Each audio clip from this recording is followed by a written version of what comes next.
Kyle Shanahan just got a new 6-year contract, replaces the 3 years he had remaining on his deal, and it keeps him with the 49ers going through 2025. Now, no argument at all about his offensive acumen.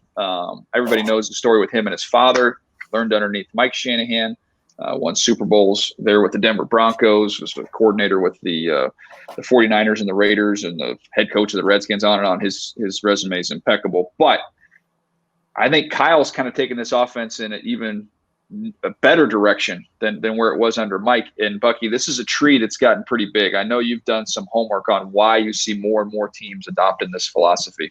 DJ, it's remarkable. And actually, my intrigue and fascination with the system came from listening to you talk about your conversation with Sean McVay on an airplane. I don't know if there was a combine or whatever. Yeah, on the way to the combine, You talked about him, and he was talking about the way that he wanted to expand the way that they were playing with the Rams. And so I think about the immediate success that Sean McVay was able to have. I think about how it took Kyle Shanahan a little bit to get it going, but once he got the quarterback, how it really exploded. And then I'm looking at the other teams around the league. I'm looking at Matt LaFleur having a 13-3 season right away with the Green Bay Packers. I'm looking at Zach Taylor hoping to get the Cincinnati Bengals off the ground and up and running. I'm looking at the impact that Gary Kubiak had on Kevin Stefanski in the offense in Minnesota, and the potential that Stefanski could have on the Cleveland Browns. And lo and behold, we're talking about a quarter of the league could be running some version of the Shanahan system. And so I had to ask around to see, why is this so appealing? And the number one thing that I got back from people that played in it, people that defended it, it is a system where you can have average guys and win games. But if you have great guys, you're winning the championship. Yep. And they said the system not only elevates the running back and even the quarterback, but you can turn average offensive linemen into really good players, because it's a system that isn't about moving people off the ball. It's about the chemistry and connectivity between the 5 guys up front. If they work in unison together, they seal up all the holes. And then if you have a running back that is disciplined enough to attack downhill, play with vision, he's going to get 4 yards a pop. And then when you add in the complementary play action that looks exactly like the running game at the front part of it, it lures defenders to the line, creates these huge windows for quarterbacks. You now can take an average quarterback and make him look like an all-star. And I'm not calling these guys average, but let's just talk about Jared Goff and Kirk Cousins and how they looked immediately in those systems. Jared Goff went from looking like a bust to being a Super Bowl caliber player at the quarterback position. And then Kirk Cousins has been a dominant player when you've enabled him to play off play action. I think is a huge benefit to being able to put these systems in place in a league where the talent is very even. What is the advantage? I think people are finding the competitive advantage by using the Shanahan system. Yeah, and I think a big component of that is outside zone run game. And if you think about outside zone, that stretch game that they use, and they do it beautifully. I was thinking about it from this standpoint. You make big guys run, right? You're making the guys in the line of scrimmage have to run, and you're making small guys tackle. Yes. So just think about that. Small guys are built to run. Big guys are built to tackle. You flip it. When you run that much outside zone, you're forcing those big guys to have to run and chase all day long, and you can identify who you're going to leave unblocked, and you can identify, okay, this little corner right here, he's got to be the force player. The way we're gonna block this thing, and we're gonna make him Waldo, as we always like to talk about. Where's Waldo? Yeah. Who do you attack? You can do that in the run game, not just the pass game. Yeah, it's that part of the run game. But here's also the subtle tactic, and I can tell you the frustration that my teammates had in the mid-'90s when we played against Mike Shanahan running this offense in Denver with Terrell Davis at running back. That outside zone that you talk about, they run 2 plays. They run inside zone, outside zone. Outside zone is the primary. But what they do on the front side, they're running and stretching, trying to reach block the guy that's in their area. On the backside, they're cutting anything moving. Yep. So what happens is they create seams in your defense. And after a while, because I talked to Mark Slarth about this, he said early in the game, I'm cutting hard and I'm cutting nasty. And after about a quarter of getting your needs taken out, he said, guys don't run with the same vigor to the football.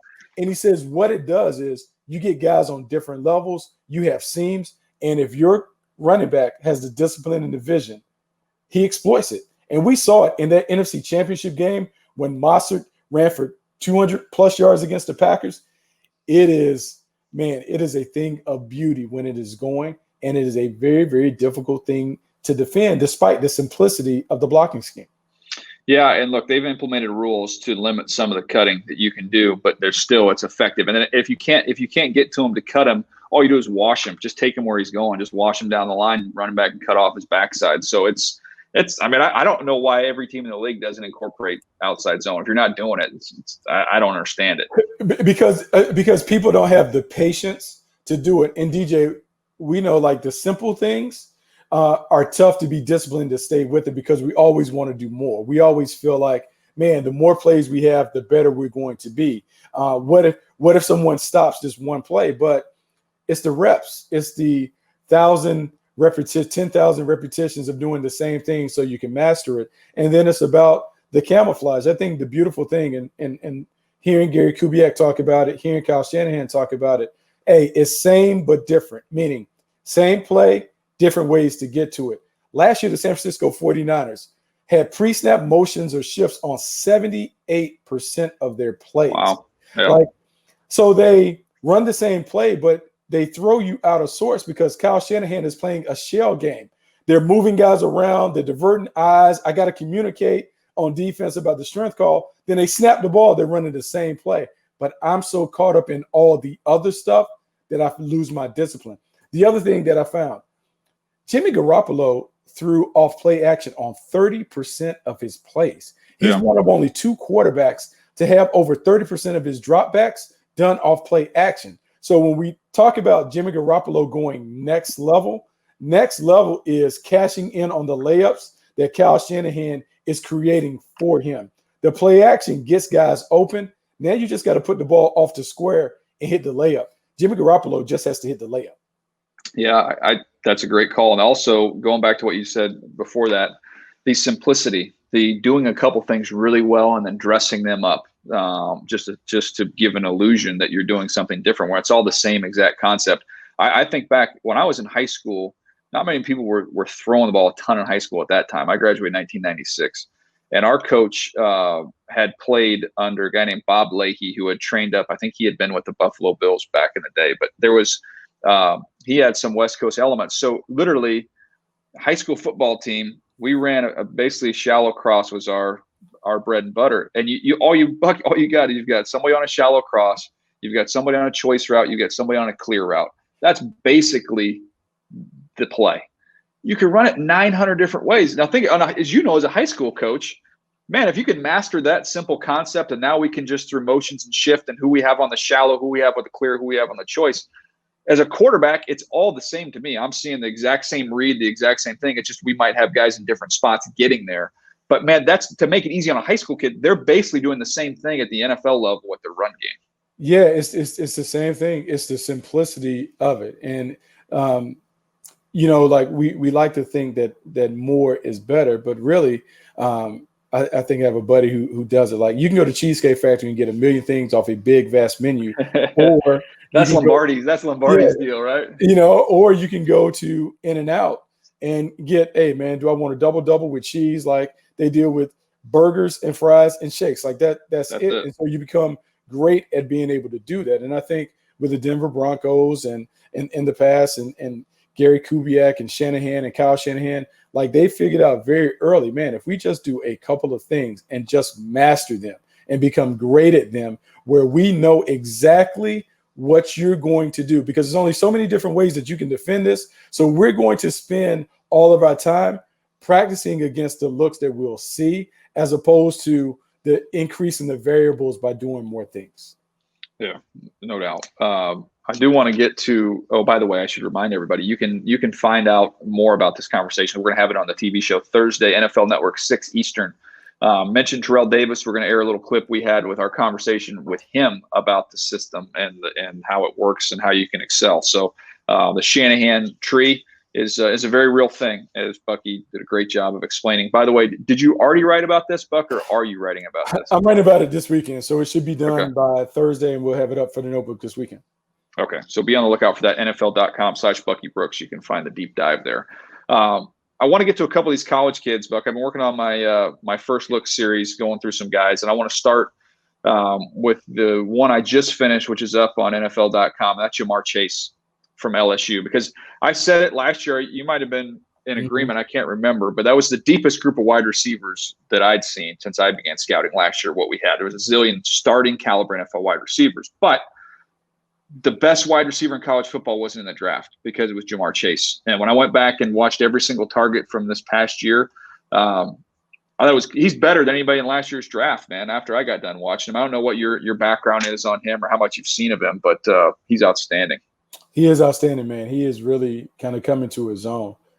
His combination of speed, quickness, his start ability to me is that, and I think he has a competitive edge that shows up in big games. Like he loves competition. He plays really well in big games. And as much as we both like Justin Jefferson, like there's a difference in the way that Jamar Chase gets down. He is a big-time playmaker.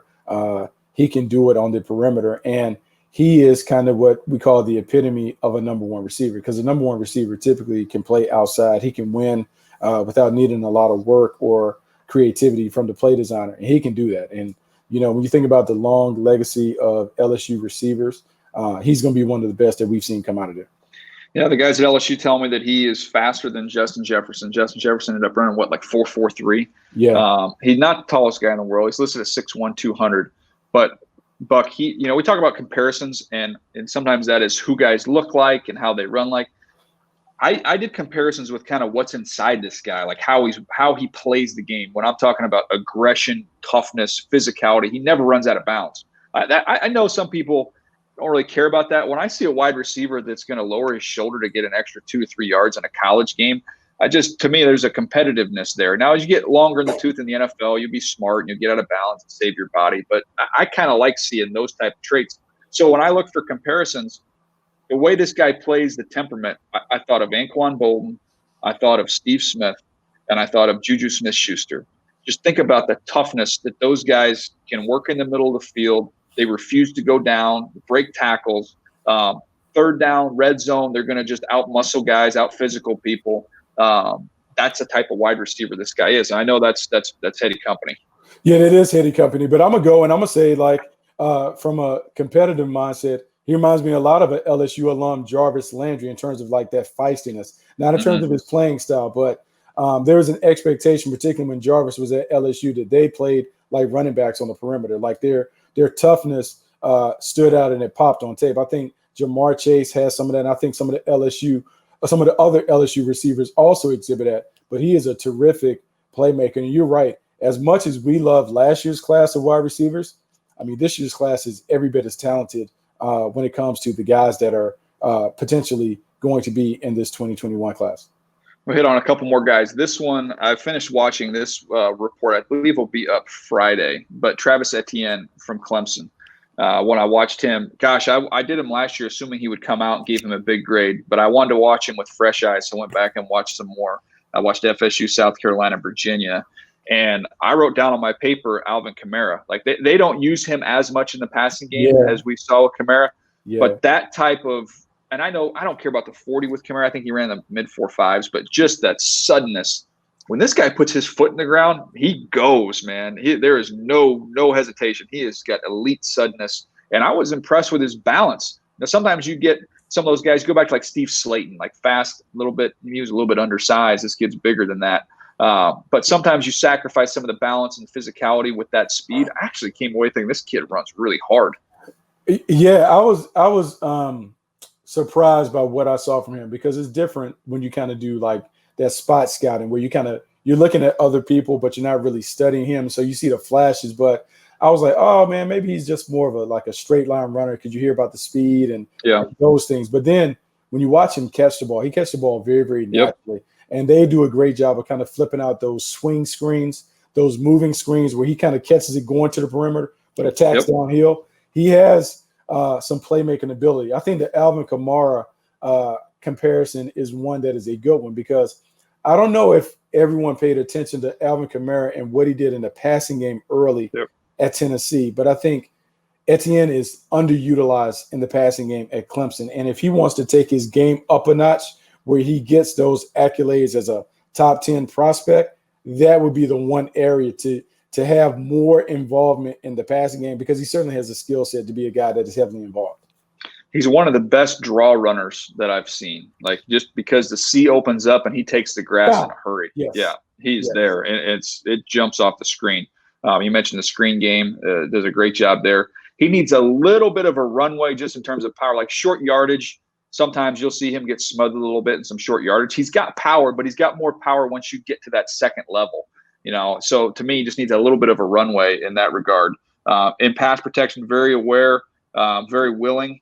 A little bit spotty in terms of the effectiveness. There's some times where he lunges a little bit. He's got to work on that. But overall, he's a talented player. In fact, I gave him a higher grade than I gave any back in last year's draft class. So that's where I think about him, which is fascinating. Jamar Chase and Travis Etienne, I think, are better than any wide receiver running back in last year's draft. Man, that's unbelievable. It speaks to the talent that is available. It also speaks to the way that the game is moving. Like these explosive players that we're seeing year after year after year.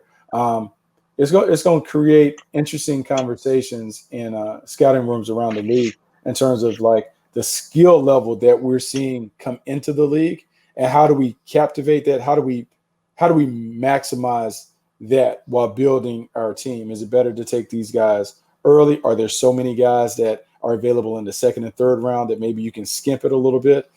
Fascinating conversation. I think decision makers will have to kind of really weigh value and production and what could be when it comes to these playmakers. Yeah, you mentioned value and production. That gets me to the last guy I want to talk about today, who I gave a higher grade than even I gave to the other two guys.